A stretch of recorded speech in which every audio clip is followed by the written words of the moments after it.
This is a story about how this turned to this. Now, honestly, I don't know if this is going to work or not. I got some steel putty, created a finger lever replacement. I inadvertently found where the brake sensor was because it was connected right here, and disconnected that. Wink, wink. But honestly, I don't know if this is going to work. I suspect it will, but I'm giving it a full 48 hours to cure. It was bound to happen, especially with the very powerful brakes of the Ghostcat. I was going downhill, uh, and from whatever I remember of the event, because it happened really quick, but I hit the front brake, hurled over the handlebars, the bike flipped over, and broke the rear. For some reason, I find that ironic. The rear brake lever was broken. Just the lever. I got a little scraped up, but I had my helmet on, so I didn't get injured all that badly, except for my pride because a whole bunch of people saw it. We will never see it because the film wasn't rolling. The camera was not rolling. Man, the camera always has to be rolling, doesn't it? This would have just been a simple matter of replacing the lever.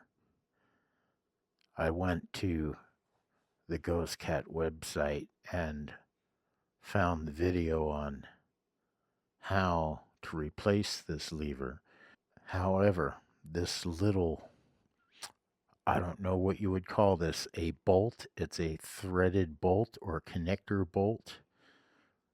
Maybe threaded, maybe an Allen. What I do know is that the intuition was to screw or unscrew it counterclockwise. And, well, it needed to go in the other direction.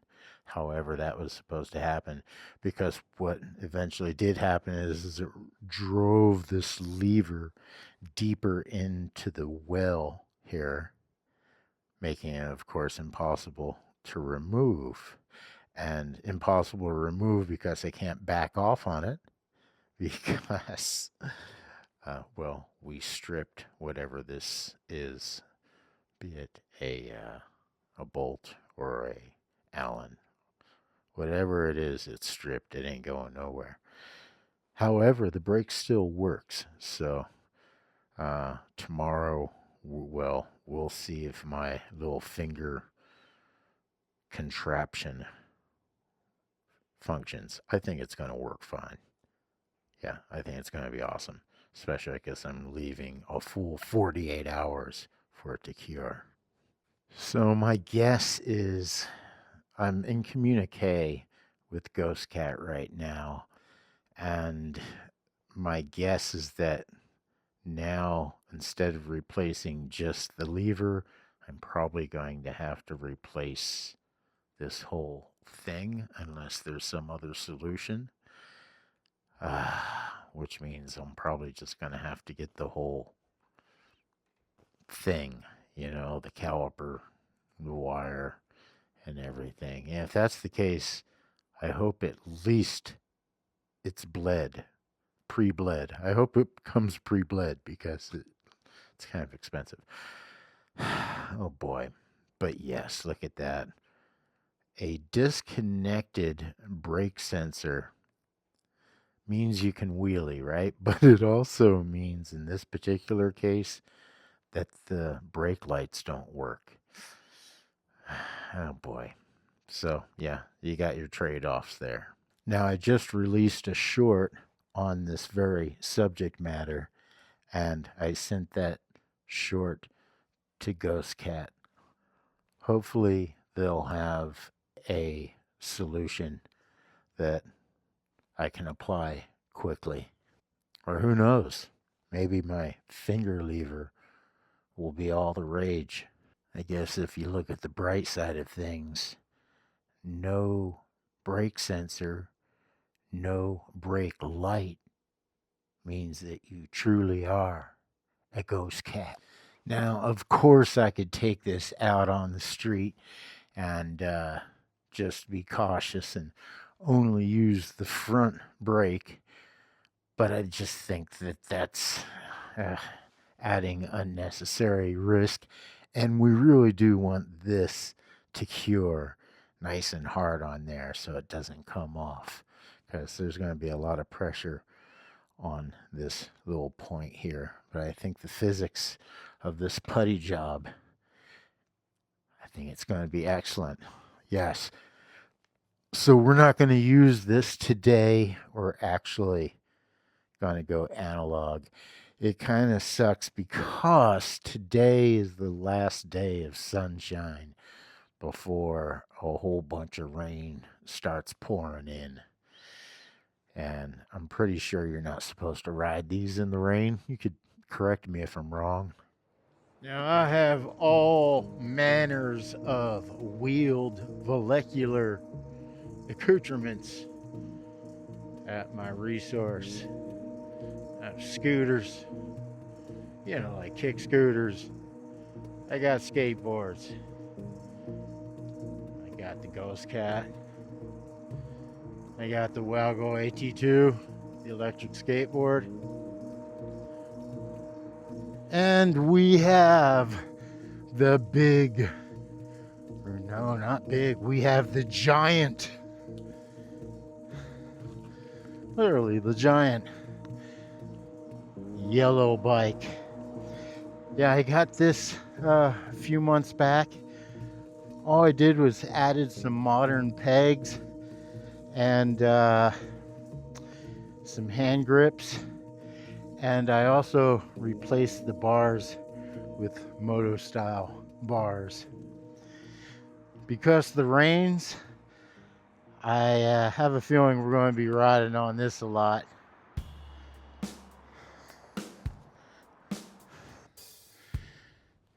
When you ride electric vehicles, you quickly forget the effort it takes to pedal uphill.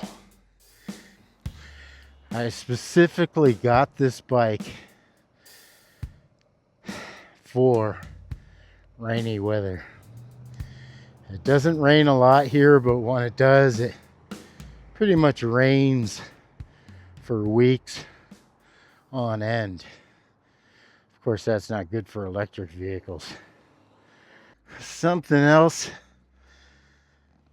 that I figured on was that with all these electric vehicles, I'm probably not going to be getting as much exercise. I really enjoy walking and hiking and jogging a little. But now this forces me to get exercise, at least on rainy days. Lunch has been achieved. I'm not sure, but I think because of the rain, the delivery, Doordashing and all that ain't gonna be happening until it clears, whenever that might be. But I don't know, maybe there'll be windows of opportunities to go and dash. The original plan for this bike was to do deliveries on the bike, even if it was raining. But after doing one day of deliveries on this bike, with the hills and the distance, no, the reality, well, that's actually what spurred on the purchase of an e-bike. I think I overestimated my abilities using a bike to conquer those hills.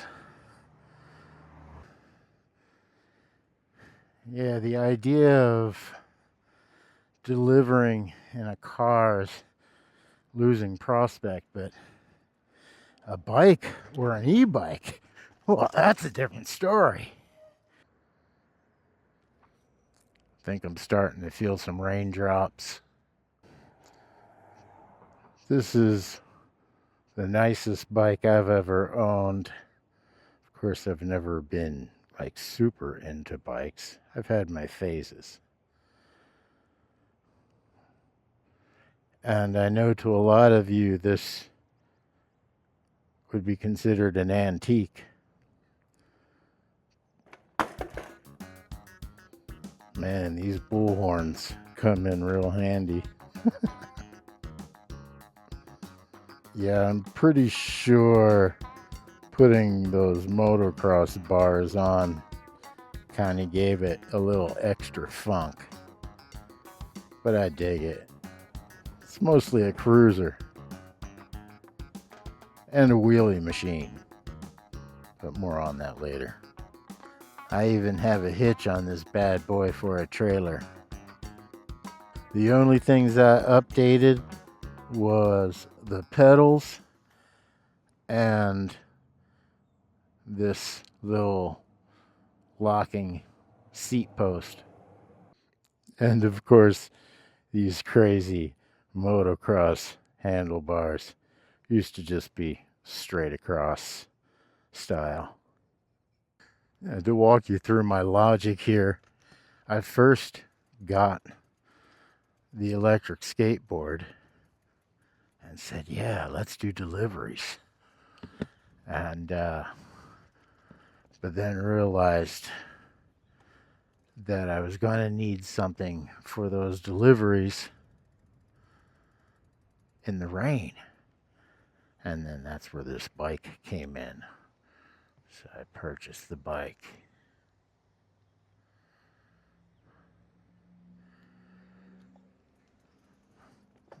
But then trying to do the hills with this bike got me seriously considering an e-bike or an e-moto, which is how I wound up with the Ghostcat.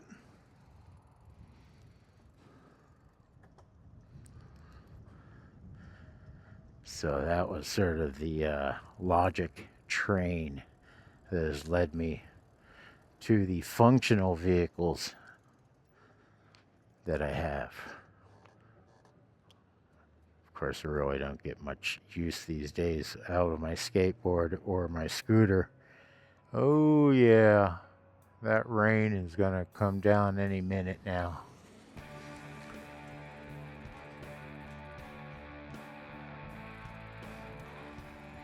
Alright, I think that's the end of this vlog. Thank you for watching all the way till the end. You're an angel. I will see you on the next video.